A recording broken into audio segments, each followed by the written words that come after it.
Hey there YouTube lovers, my name is BB8 and today we are going to review Pokemon Scarlet and Violet, the Teal Mask. This is my second DLC review and I'm a bit late to the party with the DLC of Scarlet and Violet, but it's better late than never. And just in time for the Indigo Disc DLC, which is getting its review in 2024, I thought, why not review it now? So, without further ado, let's get into it, shall we? For the gameplay, the Teal Mask DLC for Pokemon Scarlet and Violet introduces a post-treasure hunt adventure. Upon downloading the DLC, players would receive a phone call from Jacques, who is an essential character at the Uva Academy in Pokemon Violet, or the Naranj Academy in Scarlet, depending on which version you own. Jacques extends an invitation for a joint expedition to the land of Kitakami alongside the sister schools of the Players Academy, the Blueberry Academy. Similar to the concept of interchangeable maps as seen in games like Assassin's Creed Valhalla, you can switch to the land of Kitakami by pressing the L or R button on the map of Paldea. The land of Kitakami offers a diverse environment that players can seamlessly swap to and from. However, it is important to note that the land of Kitakami is not a big map compared to the primary game's region of Paldea.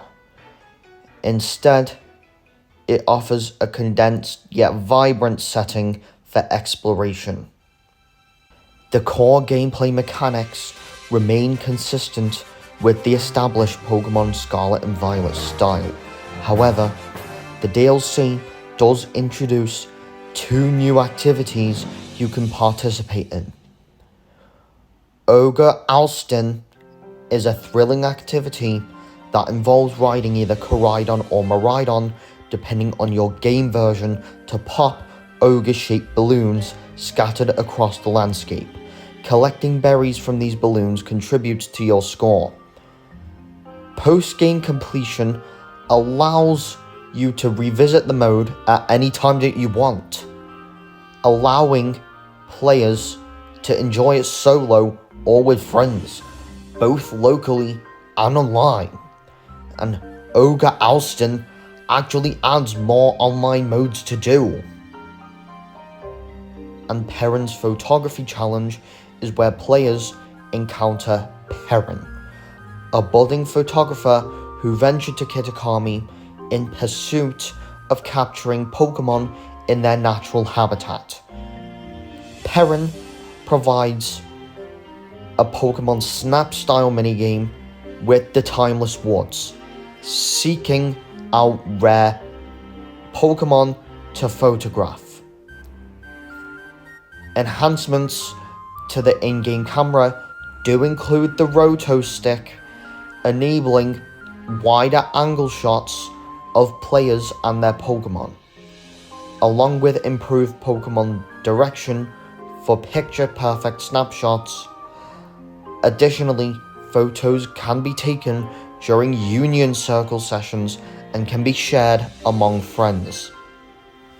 For the story, the plot of Pokemon Scarlet and Violet, the Teal Mask, introduces a decent journey to the land of Kitakami, where the player, alongside other students, embarks on a journey guided by Briar, a descendant of Heath and the possessor of the Scarlet/Violet book, depending on your version. The search for the legendary Pokemon Terapagos intertwines with uncovering the hidden truth regarding the Loyal 3 and the Ogre Ogerpon. shrouded in local folklore. The narrative delves into the discovery of Kitakami's dark history, where the village's revered heroes, the Loyal Three, are revealed to be misunderstood Pokemon, as well as Ogerpon, the supposed villain, emerges as a misunderstood victim. The story cleverly weaves the themes of deception, misinterpretation, and the consequences of blind faith.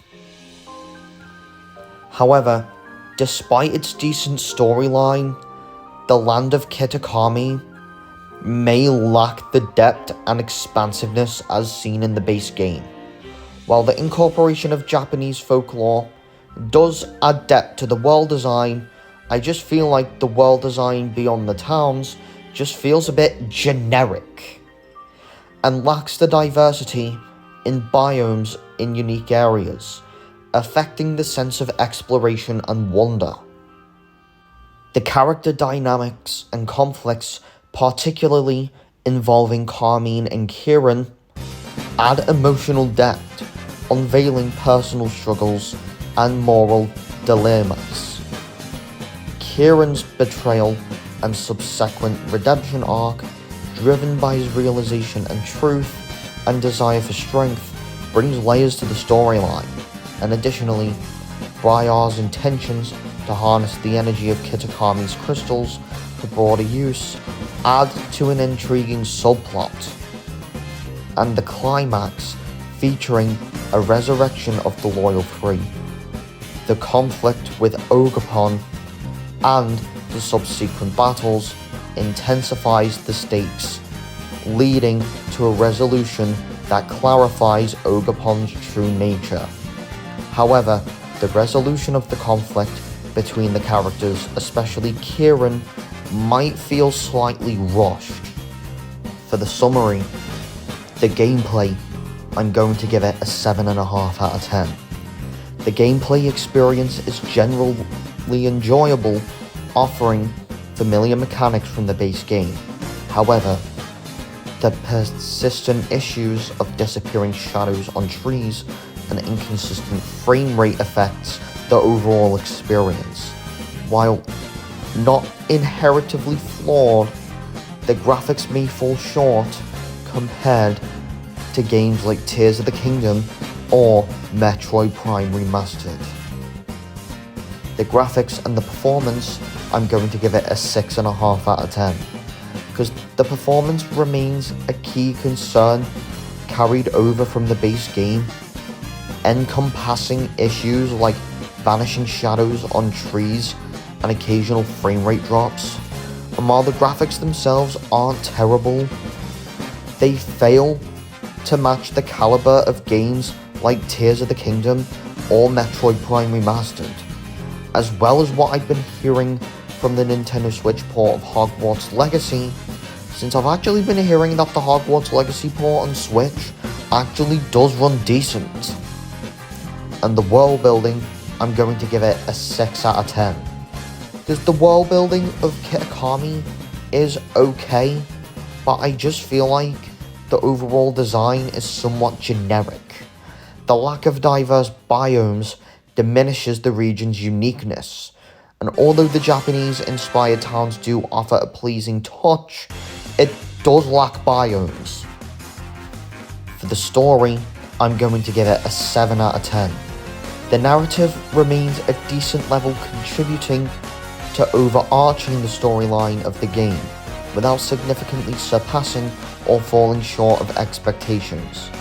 The characters, I'm going to give it a 7 out of 10, because the human characters in the DLC do show improvement compared to the base game, notably Carmine, Kieran and Perrin.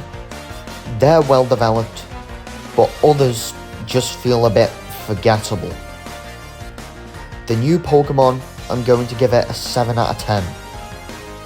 The introduced Pokemon align well with the Japanese folklore theme of the DLC, particularly Poltergeist and Sinistcha, who are new variants of Poltergeist and Sinistea, and Ogerpon, who I initially wasn't convinced of Ogerpon's concept from the trailers, but in-game, I thought Ogerpon's unique. I like how he has 4 different terrestrialized forms, depending on which mask he's wearing. And at least this Pokemon has a unique topper for terrestrializing. The content, I'm going to give it a 5 out of 10. Because while the addition of new Pokemon is fair, transferring Pokemon from previous games leaves little novelty in catching new creatures. The introduced game modes are fun, but fail to compensate for the perceived lack of overall content, which might not retain long-term engagement. The music, I'm going to give it a 7 out of 10, because the music in the Indigo Disc exhibits improvements from the base game, incorporating Japanese folklore elements, but I just feel like it still lacks the energy found in Sword and Shield's score. The difficulty, I'm going to give it a moderate. The DLC isn't really that difficult. I did expect something harder from the DLC, but unfortunately, it does fall short of the expected increased challenge compared to the base game. The length, I'm going to give it a 6 hours. The Teal Mask expansion is relatively short, offering around 6 hours of gameplay. This is notably less than the 31 to 34 hours required to complete the base game. The target audience, I'm going to give a 6+. The game doesn't contain any form of graphic violence and only features cartoon violence, maintaining the typical Pokemon game rating. However, it may cater to a slightly older audience due to its complexities and themes. And for the perk, I haven't written a perk system for the DLC category yet, but here is a first look at one of the perks, being the Smart Saver discount perk, being the DLC equivalent to the Play Then Sell perk. The DLC isn't recommended at its full price due to its persisting issues carried over from the base game. Instead, I recommend buying it at a discount on the eShop or through platforms like CD Keys like I did. This strategy can help you save a bit, as since I actually got the hidden treasure of Area Zero through CD Keys, I saved £10. And I just don't recommend buying the DLC at full price. And overall, I give Pokemon Scarlet and Violet, the Teal Mask, a 6.7 out of 10. Pokemon Scarlet and Violet, the Teal Mask may have not been a bad expansion to a decent Pokemon game, but I just feel like this is not recommended at full price. The expansion introduces new gameplay elements, introducing additional Pokemon aligned with Japanese folklore, and there are improvements in certain aspects, such as character development and the incorporation of Japanese music, enhancing the thematic elements of the game, and areas for improvement, such as performance issues from the base game, persist in the expansion, impacting the overall visual experience. With disappearing shadows on trees and frame rate drops, the world building, while introducing the land of Kitakami, does lack diversity in its biomes and feeling somewhat generic, impacting the immersive experience. Content-wise, while a fair in terms of the Pokemon added in here, does fall short for players who've transferred existing Pokemon from previous games. The Teal Mask expansion, despite its merits, falls short of justifying a full price purchase. Due to its persisting issues inherited from the base game, it's recommended to consider buying this expansion during sales on platforms like the Nintendo eShop or discounted retailers like CD Keys to mitigate concerns over performance issues and content value. While a price drop or seeking discounts, as previously mentioned, would likely provide better value for potential buyers without having to pay full price, I am hoping that Part 2, the Indigo Disc, is better and makes up for what the Teal Mask provided. So guys, what did you think of my review for Pokemon Scarlet and Violet, the Teal Mask? Don't forget to subscribe to my channel, like this video, and turn your notification bell on so you don't miss another review video like this one. My review for the Indigo Disc will be coming in 2024, because by the time the Indigo Disc launches, I will be 5 days away from going on my Christmas break. And since I only have 3 videos left after this, the Indigo Disc will be coming in 2024. My review is coming in 2024. So, I will see you all in another review video. BB8 out.